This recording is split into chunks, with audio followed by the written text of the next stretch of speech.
Doing fine. I'm glad you're back and out of the flu bug. I'm excited to be back too, and just in time for March Madness. Who do you Yep. have on in your brackets? Oh, I want Nebraska. I knew you'd say it about Nebraska, but Heck, they're playing tonight at 6:30. uh, you know, Pitt was terrible this year. Maybe they'll finally use the NIL money to get the right coach. All right, so our topic today is the debt domino: how rising interest rates could trigger the next crash. Why is debt often the catalyst behind market crashes? Well, Neil, because rising borrowing costs strain businesses, governments, and consumers. When debt becomes difficult to service, defaults can cascade into it'll destroy businesses. No doubt. And the interest rates, if you raise your interest rates, gas prices go up, all these specific things, your margins decrease and you can't pay your staff, then you're in trouble. That's bottom line. How do rising interest rates impact businesses? Well, something that really kills me, Neil, this war started here 8 days ago, and we've seen massive increase in the gasoline prices. Well, it doesn't affect the gasoline prices we have now in the future, but these companies are making a huge killing on just because of this. But higher rates increase financing costs, reduce expansion capacity, and pressure profit margins, especially for highly leveraged companies. And that's a big that banks are highly leveraged. That's why many banks have gone under. Right. No doubt. What sectors are most valuable to debt stress? Well, this is for sure. Commercial real estate, highly leveraged private equity deals, and companies dependent on refinancing or short term debt. You've got to have liquidity to stay in business. Why can financing become a major risk during tightening cycles? Well, companies that borrow cheaply may struggle when loans reset at higher rates, creating financial pressure or insolvency risk. I mean, keep those rates down. How does debt pressure spread through the economy?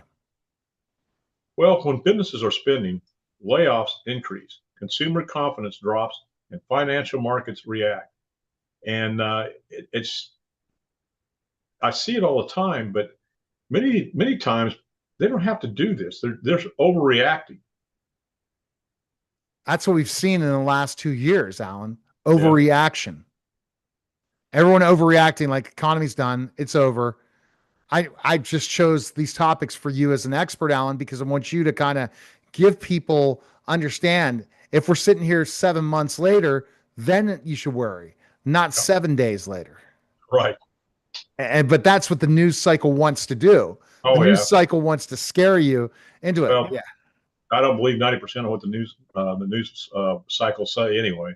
I don't think the American public either believe it either. They've been caught in so many lies. exactly. So, what should business owners watch for as early warning signs? Well, one thing, rising loan defaults, and then of course tightening credit standards, filling commercial property values, and slowing corporate earnings. I'm just seeing it on our town here in Fayetteville. There's a lot of corporate offices that have nobody in them. They've had nobody in them for quite a while. Exactly. The model has to change, Alan. We're seeing a change with AI, and we can have that in a conversation down the line. How lots of businesses should start to invest in AI infrastructure, at least to understand the infrastructure of AI. What does it bring to the table, and how can like a turn like this be able to start to bring more technology into your business, especially if you don't have the funding to bring more employees into the business. Right. This is the time to really look at these things. Absolutely, Neil. And Absolutely. and Alan, you have a plethora, you have an unbelievable team and a plethora of information, but you don't charge for your consultations.